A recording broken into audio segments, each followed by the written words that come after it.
ഇന്ന് ഡേ 6 നമ്മൾ നോക്കാൻ പോകുന്ന മുദ്രകൾ എന്തെന്ന് പറഞ്ഞാൽ ഒന്ന്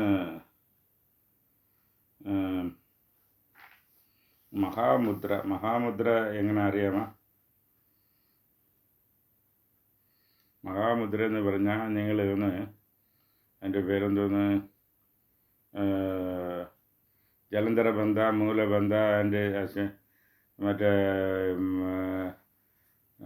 എന്തോന്ന് ജലന്ധരബന്ധ, മൂലബന്ധ ആൻഡ് ഉഡ്ഡയനബന്ധ. ആ മൂന്നും ചെയ്ത് എങ്ങനെ വരുന്നതിനാണ് അത്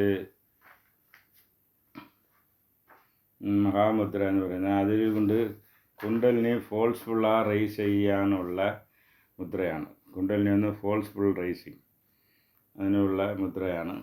പക്ഷേ അത് ഫോഴ്സ്ഫുൾ റൈസ് ചെയ്യുന്നത് വളരെ കെയർഫുള്ളായിരിക്കണം. ഫാമിലി ലൈഫിലിരിക്കുന്നതൊക്കെ അങ്ങനെ ഫോഴ്സ്ഫുൾ റൈസിങ്ങിന് പോകാൻ പാടില്ല. അത് പല സന്യാസ മാർഗത്തിൽ സ്ട്രോങ് ഉള്ളവർക്ക് അത് ചെയ്യാം. അത് ഒരു മുദ്ര. അടുത്തത് ഗ്യാസ് ട്രബിൾ. ഗ്യാസ് ട്രബിളിൽ നിന്ന് നിങ്ങൾ വന്ന് എന്തെന്ന് വെച്ചാൽ ഗ്യാസ് ട്രബിൾ ശരിയാക്കാൻ ഒരു കയ്യിൽ വായുമുദ്രയും ഒരു കയ്യിൽ അപാനമുദ്രയും പിടിക്കണം. ഒരു കയ്യിൽ ഇത് വായുമുദ്ര, ഒരു കയ്യിൽ അപാനമുദ്ര. ഇത് രണ്ട് കൈയിലും പിടിക്കുമ്പോൾ എന്തെന്ന് വെച്ചാൽ അതിനുള്ള ഗ്യാസ് ട്രബിളിനുള്ള തീരുവ ഉണ്ടാവും. അത് പിടിക്കുന്നതെന്ന് വെച്ചാൽ മിനിമം 14 മിനിറ്റ്സ് പിടിച്ച് പിന്നെ അതിന് ഏറ്റവാറ് റിസൾട്ട് നിങ്ങൾക്ക് ഫീലാവും. അത് കണക്കാക്കി അത് പിടിക്കണം.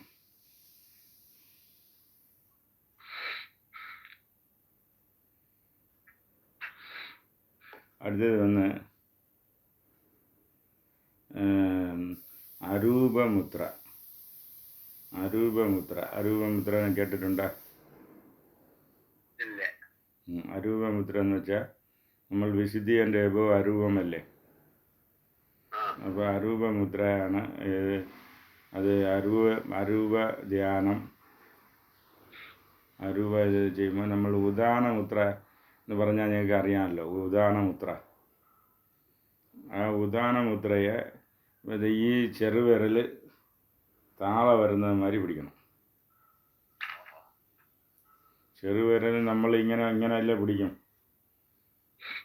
അത് രണ്ട് കൈയിലും ഉള്ള വിരൽ താള അത് നീട്ടി വരുന്ന മാതിരി പിടിച്ചാൽ അതിൻ്റെ പേര് അരൂപമുദ്ര.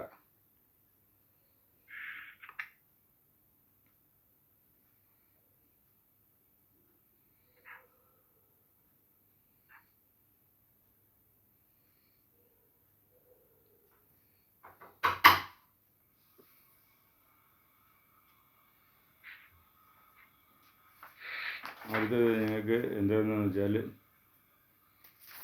ഉഷമുദ്ര. ഇതൊക്കെ പൂജയിൽ വരുന്നതാണ്. ഉഷമുദ്ര.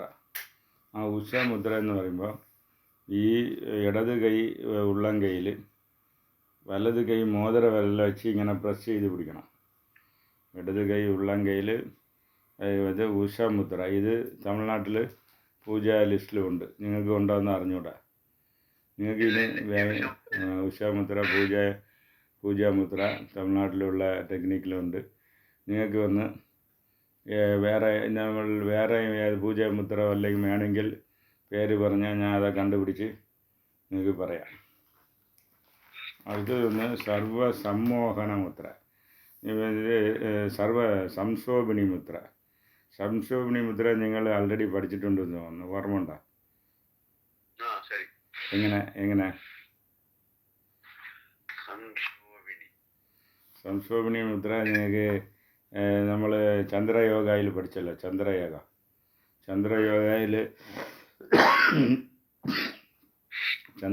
പഠിച്ചില്ല. ഇങ്ങനെ കയ്യെ ഇങ്ങനെ വെച്ചിട്ട്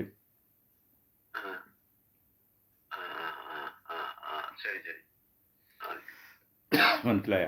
ഇങ്ങനെ സംശോഭിനി മുദ്ര എന്ന് പറഞ്ഞാൽ നമ്മൾ 16 കലയിൽ 12 സൂര്യകലയും ചന്ദ്രകലയും ഒന്ന് ചേർന്ന് അത് 13ാമത് കലയിൽ നിന്ന് 16 കല വരെ ഒരു ചന്ദ്രകല മാത്രം അത് വന്ന് വിരിയണം, ഷൈൻ ചെയ്യണം. അതിനു വേണ്ടിയുള്ള ഇതാണ് സംശോഭിനി ശക്തി. സംശോഭിനി ശക്തിയെ നമുക്ക് ഞാൻ ഇംഗ്ലീഷിൽ പറയുകയാണെങ്കിൽ ആൾ ഷൈനിങ്. ഇതും നല്ല പ്രകാശമായിട്ട് ഓൾ സംശോഭിനി മീൻസ് ഓൾ ഷൈനിങ്. അതിനുള്ള മുദ്ര നമ്മൾ ചന്ദ്രയോഗയിൽ യൂസ് ചെയ്തു. അടുത്തത് വന്ന് സർവ ആകർഷണ മുദ്ര. ആകർഷണ മുദ്ര നിങ്ങൾക്ക് ആകർഷണം ജന ആകർഷണം, ധന ആകർഷണം, അതിനുള്ള മന്ത്രം അറിയാമോ? ജന ആകർഷണം, ധന ആകർഷണം. അതൊരു മന്ത്രം എന്തെന്ന് വെച്ചാൽ അത് നിങ്ങൾക്ക് വന്ന് മന്ത്രം എന്തെന്ന് വെച്ചാൽ ധനാകർഷണം വെച്ചാൽ ലക്ഷ്മി ഗണപതി രണ്ടുപേരെയും വിളിച്ചിട്ട് ലക്ഷ്മി ഗണപതി കോമ്പിനേഷനും അവരെ വിളിച്ചിട്ട് അതിന് ശേഷം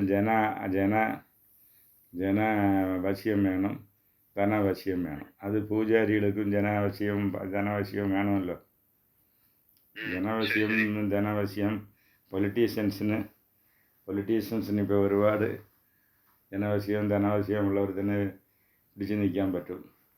അതേമാതിരി ക്ഷേത്രങ്ങളിൽ പൂജാരിക്ക് ധനവശ്യവും എന്നതിലുള്ള അങ്ങനെ വന്ന് ആകർഷണം, വശ്യം എന്ന് പറഞ്ഞാൽ ആകർഷിക്കുന്നതെന്ന് വെച്ചാൽ ഇത് പറയുമ്പം അത് മുദ്ര ചെയ്യണം.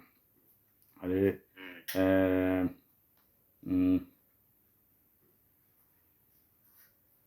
അതിൽ വന്ന് എന്തെന്ന് വെച്ചാൽ എങ്ങനെയാണെന്ന് വെച്ചാൽ നമ്മൾ നേരത്തെ ചെയ്ത സംശോഭിനി മുദ്രയിൽ ഇങ്ങനെ ഇങ്ങനെ പിടിച്ച ഇപ്പം ഇങ്ങനെ പിടിക്കണം. ഇത് ഇങ്ങനെ പിടിക്കണം. ഇങ്ങനെ പിടിച്ചാൽ അതിന് ഓം ശ്രീം ഗൗം സൗമ്യായ